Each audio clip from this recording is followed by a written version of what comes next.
வணக்கம். தமிழ் ஃபுட் கார்னரில் இன்னைக்கு வாழைப்பூ வடை பண்ண போகிறோம். இந்த வடை நல்லா மொறுமொறுப்பாக சாப்பிட்றதுக்கு ரொம்ப டேஸ்ட்டாக இருக்கும். இப்போ எப்படி பண்ணுறதுன்னு பார்க்கலாம். இந்த பவுலில் 200 கிராம் கடலைப்பருப்பை சேர்த்துட்டு 2-3 தடவை வாஷ் பண்ணிவிட்டு 2 மணி நேரம் ஊற வச்சுக்கலாம். ஊற வைக்கும்போது இது கூட 4 காஞ்ச மிளகாவையும் சேர்த்து ஊற வச்சுக்கலாம். நான் 4 காஞ்ச மிளகாய் சேர்த்துருக்கேன். நீங்கள் உங்கள் காரத்துக்கு தகுந்தபடி சேர்த்துக்கோங்க. இந்த மாதிரி ஊற வைக்கும்போது காஞ்ச மிளகாவையும் சேர்த்து ஊற வச்சிட்டோம்னா நம்ம அரைக்கும் போது மிளகாவும் சேர்ந்து ஈஸியாக அரைப்பட்டுரும். கடலைப்பருப்பும் மிளகாவும் 2 மணி நேரம் ஊறிடுச்சு. தண்ணியை கம்ப்ளீட்டாக வடிச்சாச்சு. இந்த மாதிரி கொஞ்சம் கூட தண்ணி இல்லாமல் தண்ணியை கம்ப்ளீட்டாக வடிச்சிருங்க.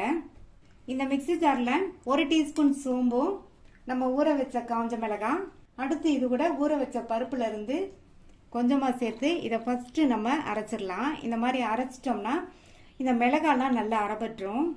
இப்போ அடுத்து உள்ள பருப்பை கொஞ்சம் கொஞ்சமாக சேர்த்து கொரப்பாக அரைச்சிக்கலாம். இந்த பருப்பை நைஸாக அரைச்சிடக்கூடாது. அதனால மிக்சியை ஸ்பீடாக ஓட விடாமல் விப்பரில் போட்டு விட்டு விட்டு கொரப்பாக அரைச்சிக்கலாம். அரைச்ச பருப்பை இந்த பாத்திரத்தில் சேர்த்துட்டு மீதி உள்ளதையும் கொஞ்சம் கொஞ்சமாக சேர்த்து அரைச்சிக்கலாம். எல்லா பருப்பையும் கொரப்பாக அரைச்சாச்சு.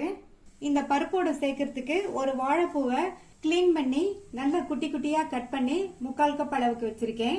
அதை இது கூட சேர்த்துக்கலாம். வாழைப்பூவை நல்லா குட்டி குட்டியாக கட் பண்ணிக்கோங்க. வாழைப்பூவை எப்படி கிளீன் பண்ணுறதுங்கிற வீடியோ நம்ம சேனலில் இருக்கு. லிங்க் டிஸ்கிரிப்ஷன் பாக்ஸில் கொடுக்குறேன், பார்த்துக்கோங்க. இது கூட ஒரு பெரிய சைஸ் பெரிய வெங்காயத்தை நல்லா பொடி பொடியாக கட் பண்ணி வச்சிருக்கேன். அதையும் சேர்த்துட்டு அடுத்து 1/4 டீஸ்பூன் பெருங்காய பவுடர், பொடியாக கட் பண்ண கருவேப்பிலை இலைகளையும் கொத்தமல்லி இலைகளையும் சேர்த்துக்கலாம். கடைசியாக இதுக்கு தேவையான அளவு உப்பு சேர்த்துட்டு நல்லா ஒன்றா பிசைஞ்சிடலாம். எல்லாம் ஒன்றா மிக்ஸ் ஆகுற மாதிரி பிசைஞ்சுக்கணும். எல்லாம் நல்லா ஒன்றா மிக்ஸ் ஆகிற மாதிரி பிசைஞ்சாச்சு. இப்போ இதில் கொஞ்சம் கொஞ்சமாக எடுத்து உருண்டைகளாக உருட்டி வச்சுக்கலாம். இந்த மாதிரி உருட்டி வச்சிட்டோம்னா நமக்கு எண்ணெயில் தட்டி தட்டி போடுறதுக்கு ஈஸியாக இருக்கும். உங்களுக்கு வடை எந்த சைஸ்க்கு வேணுமோ அதுக்கு தகுந்தபடி நீங்கள் எடுத்து உருட்டி வச்சுக்கோங்க. எல்லாத்தையும் உருண்டைகளாக உருட்டி வச்சாச்சு. எண்ணெயில் தட்டி போட்டு எடுத்துடலாம். வடையை போட்டு எடுக்கிறதுக்கு எண்ணெய் விட்டு நல்லா சூடாயிடுச்சு. ஒவ்வொரு உருண்டையாக எடுத்து இந்த மாதிரி உள்ளங்கையில் வச்சு இந்த மாதிரி லைட்டாக ப்ரெஸ் பண்ணிவிட்டு ஓரங்களில் விரிசல் இருந்தால் இந்த மாதிரி லைட்டாக அட்ஜஸ்ட் பண்ணி விட்டுட்டு எண்ணெயில் சேர்த்துடலாம்.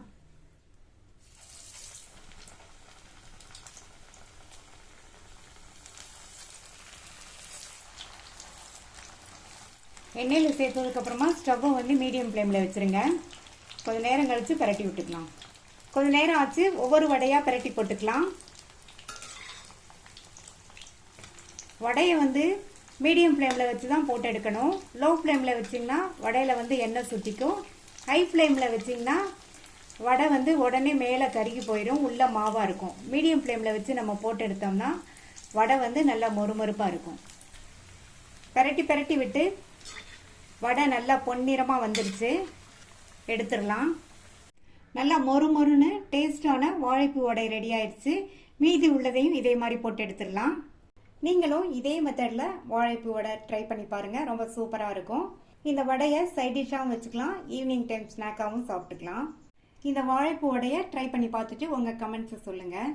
தேங்க்யூ.